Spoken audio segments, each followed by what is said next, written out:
Pendahuluan dasawarsa ini, sama ada kita sedar atau tidak lantaran terlalu dihidangkan dengan pembangunan negara yang semakin gah di persada dunia. Namun di sebalik itu, kita acap kali tersentak oleh kes-kes kemalangan jalan raya yang meragut sejumlah nyawa yang membimbangkan. Situasi ini menjadi lebih tragis apabila musim perayaan di mana semua rakyat hendak pulang ke kampung berjumpa dengan sanak saudara untuk meraihkan hari perayaan tetapi tidak kesampaian kerana terlibat dengan kemalangan jalan raya. Tragedi ini telah menjadi sinonim dengan masyarakat kita sehinggakan polis trafik perlu menjalankan operasi setiap kali perayaan bagi memastikan pengguna jalan raya tidak memandu secara berbahaya.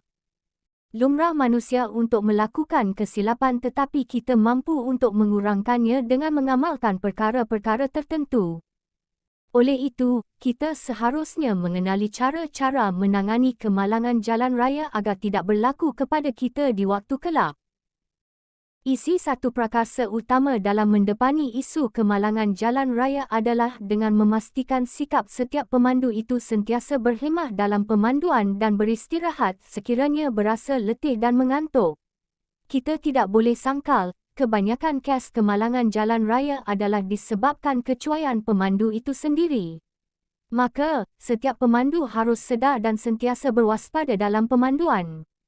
Penumpang atau keluarga yang menemani ketika pemanduan juga bertanggungjawab untuk sentiasa melihat dan peka akan keadaan pemandu samada pemandu tersebut memberikan perhatian atau berasa letih kerana telah memandu lama dan jauh. Kemudahan perhentian rehat dan rawat telah pun disediakan di setiap lebuh raya bagi pemanduan jarak jauh. Bagi pengguna jalan raya di kawasan bandar pula, penggunaan telefon pintar ketika memandu sangat tidak digalakkan.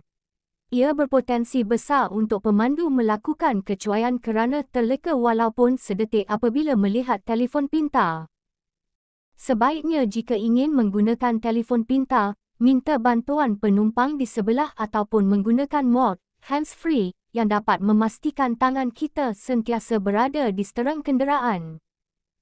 Jika semua pemandu di jalan raya berhemah, sudah pasti risiko kemalangan jalan raya dapat dikurangkan. Isi dua selain itu, cara terbaik dalam menangani kes kemalangan jalan raya adalah dengan memperkasakan penguatkuasaan undang-undang. Kita boleh lihat, ramai di antara pengguna jalan raya mempunyai saman dan liat untuk mereka menyelesaikannya. Apabila pihak polis memberikan diskaun kepada saman barulah mereka tergesa-gesa untuk membayarnya. Perkara ini kurang memberi kesan kepada pesalah jalan raya.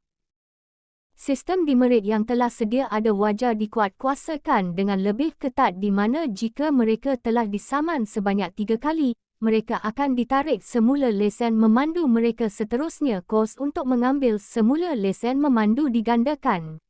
Begitu juga bagi pemandu-pemandu pengangkutan awam seperti bas ekspres di mana mereka wajar ditanggung daripada pekerjaan mereka jika terlibat dalam salah laku jalan raya dengan kerap.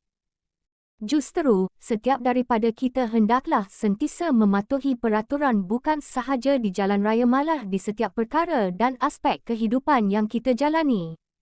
Bangsa yang berjaya adalah bangsa yang patuh dan menghormati kedaulatan undang-undang seperti mana yang terkandung dalam rukun negara. Isi 3 pada masa yang sama, pihak bertanggungjawab juga perlu memastikan seluruh jaringan jalan raya samada di kawasan bandar maupun luar bandar diselenggara dengan baik. Hal ini dapat membantu pengguna jalan raya menikmati pemanduan yang selesa dan selamat. Terdapat juga kes kemalangan jalan raya yang berlaku kerana terperosok dalam lubang yang terhasil daripada pembinaan jalan yang tidak mengikut spesifikasi yang ditetapkan. Penyelenggara sewajarnya tidak bersikap seperti kerja menggunakan kos yang minima dan meminta peruntukan yang maksima hanya kerana ingin mendapat keuntungan yang tidak jujur.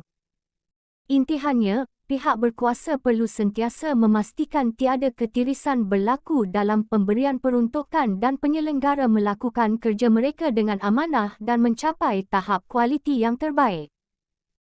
Tambahan pula, jika lantikan penyelenggara dilakukan dengan betul, Kontraktor tersebut juga perlu memastikan jalan raya mempunyai ciri-ciri keselamatan terbaik seperti lampu-lampu di selekor berbahaya dan bonggol di kawasan yang memerlukan pengguna jalan raya memperlahankan kenderaan. Inisiatif ini sedikit sebanyak dapat menyumbang kepada pengurangan risiko terhadap kemalangan jalan raya. Isi 4 seterusnya, kita juga boleh lihat polemik yang kian merunsing masyarakat hari ini dengan dimensi lain iaitu penyelenggaraan kenderaan. Sebagai pemilik kenderaan, kita bertanggungjawab untuk memastikan kenderaan kita sentiasa dalam keadaan yang baik. Tamsilnya, pemandu kenderaan yang ingin membelok tidak dapat menyalakan lampu isyarat membelok kerana lampu isyarat tersebut rosak, akan menimbulkan kekeliruan pada pemandu lain. Kemalangan akan berlaku sekiranya pemandu di belakang tidak mengetahui bahawa kenderaan di depannya ingin membelok.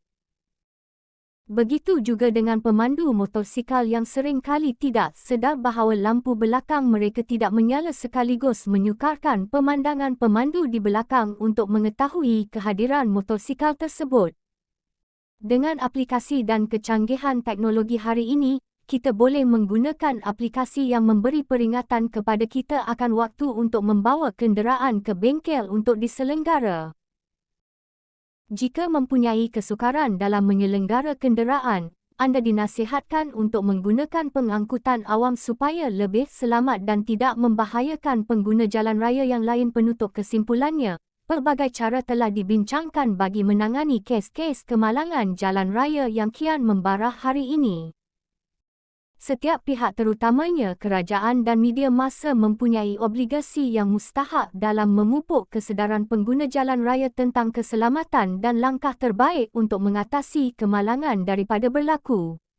Peribahasa Melayu ada berkata, sudah terhantuk, baru tengadah yang boleh didefinisikan apabila kita sudah terkena kemalangan barulah kita sedar dan terlambat untuk melakukan apa-apa.